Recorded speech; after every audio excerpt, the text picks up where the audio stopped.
पत्रचाळ प्रकरणात अजून काही राजकीय नेते आणि बिल्डर्स इन्व्हॉल्व असल्याचा दावा आज संजय शिरसाट यांनी केलेला आहे। या विषयावर बोलण्यासाठी सध्या आपल्यासोबत संजय शिरसाट सध्या उपस्थित आहेत। सर, तुम्ही पत्रकार परिषद घेऊन असा दावा केला की या प्रकरणात अजून काही राजकीय नेते आणि बिल्डर्स इन्व्हॉल्व आहेत आणि या प्रकरणाची चौकशी व्हावी अशी मागणी तुम्ही केलेली आहे। काय नक्की प्रकरण आहे आणि काय चौकशी? पत्रचाळ प्रकरण जे आहे, काही लोकांना हा राजकीय खेळ वाटतोय। मग त्यांनी केलेला भ्रष्टाचार असेल, त्यांनी केलेली लफडी असतील, ईडीकडून चौकशी झालेली आहे, काही पोलिसांनी चौकशी केलेली आहे, पुन्हा एकाला संजय राऊत सारख्याला अटकही झालेली आहे। परंतु मूळ गुन्हेगार जे आहेत हे काही एक नाही, असे अनेक जण त्याच्यात अडकलेले आहेत। 3-4 राजकीय पक्षाचे लोक आहेत, 1-2 बिल्डर आहेत आणि काही अधिकारी आहेत। आणि मग हे सर्व त्यात असल्यामुळं आता त्यांची ताकद वापरून सर्वसामान्याला दाबायचं कसं हा प्रश्न। माझी जी काय प्रमुख मागणी होती, 700-800 लोक जे निर्वासित झालेले आहेत त्यांना न्याय कधी मिळेल? तुमचं राजकारण होत राहील, पण त्यांना न्याय कधी मिळेल? त्यांना घरं कधी मिळतील? ते कधी त्यांच्या स्वतःच्या घरात जातील? आणि हे सर्व जर करायचं असेल तर हा निवृत्त न्यायमूर्ती मार्फत एक आयोग नेमून त्यांनी फास्ट ट्रॅकवर याची चौकशी केली पाहिजे। जे दोषी आहेत त्यांच्यावर आपल्याला फौजदारी सरकारला खटला सुद्धा दाखल करता येतो। मग ते जर केला तर इतरांना चाप बसेल आणि लोकांना न्याय मिळायचा मार्ग सुकर होईल। सर, हे नक्की राजकीय नेते कोण आहेत, बिल्डर्स कोण आहेत, याबाबतची काही माहिती मिळेल का?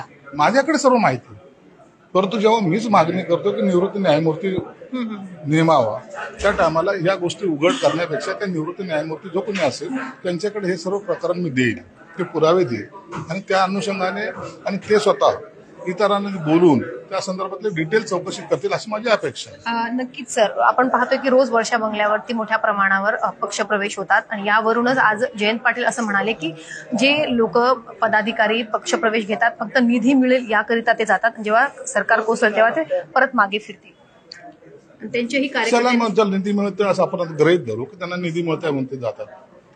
तुम्ही सरकारमध्ये असताना का दिला नाही? तुमच्या पक्षातले लोक पक्ष सोडून का गेले?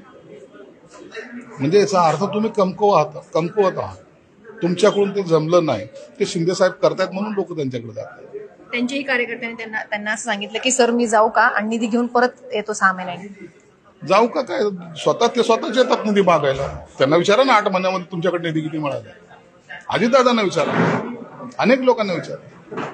शिंदे साहेब हे कुणालाही भेदभाव न करता विकासाच्या कामासाठी निधी देत असतात, हे त्यांनाही माहिती। त्यांनी कधी त्यांना प्रश्न विचारा, ते उघडपणे हे मान्य करतील जर खरं असतील। सरकार स्थापन झाल्यानंतर राष्ट्रवादीच्या नेत्यांना त्यांना मोठ्या प्रमाणावर म्हणणं आहे, पण जे गरजेचं आहे, जो आवश्यक आहे, जो मतदारसंघासाठी गरजेचा आहे तो दिला पाहिजे।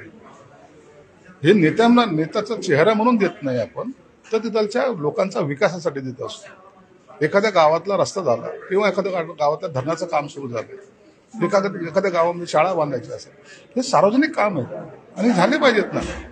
यासाठी पक्ष पाहणं गरजेचं नाही, तर त्या लोकांचा विचार करणं गरजेचं आहे। नक्कीच सर, आज पंकजा मुंडे यांनी केलेल्या एका वक्तव्याची खूप चर्चा होती। त्यांनी असं म्हटलं की मी पक्षाची आहे पण पक्ष माझा नाही। यावरून आता अनेक तर्कवितर्क लावले जात आहेत, सोबतच त्यांना ऑफर देखील दिली जात आहे की आमच्या पक्षात। तुम्ही याकडे कसं पाहता? पंकजा मुंडे यांना डावललं जाते का?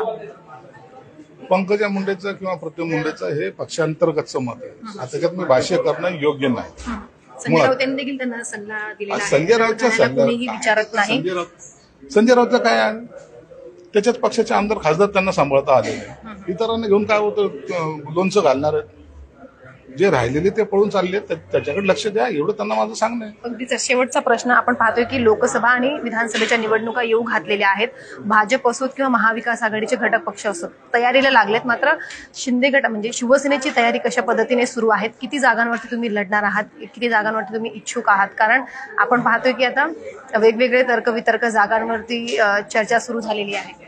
निवडणुकीच्या अखेरच्या दिवसापर्यंत तर्क सुरू राहतील, पण तुम्हाला एक सांगतो, शिवसेना आणि भाजपचे खासदार हे 40 क्रॉस करतील, तेवढे निवडून येतील आणि मोदी सरकारचे हात मजबूत करतील, हा फक्त आमचा दृष्टिकोन आहे। आणि म्हणून जागा वाटपचा फेस आणखीन यायचा आहे, त्या फेसमध्ये सर्व डिटेल तुमच्या समोर येईल। आज तयारी सुरू झाली, आज तुम्ही याच्यावर चर्चा करण्यात किती जागा मिळतील कशा मिळतील याच्यावर चर्चा नाही. आम्हाला निवडून येण्यावर आमचा भर आहे आणि त्या पद्धतीने आमची तयारी सुरू आहे. नक्कीच सर, धन्यवाद आमच्याशी बातचीत केल्याबद्दल. तर आपण पाहतोय की 2024 मध्ये निवडणुका येऊ घातलेल्या आहेत, विधानसभा आणि लोकसभेच्या, आणि आम्ही देखील इतर पक्षांसारखंच आम्ही निवडणुकीच्या तयारीला लागलेलो आहोत, असं वक्तव्य संजय शिरसाट यांनी बोलताना केलेलं आहे. पाहत रहा लोकमत.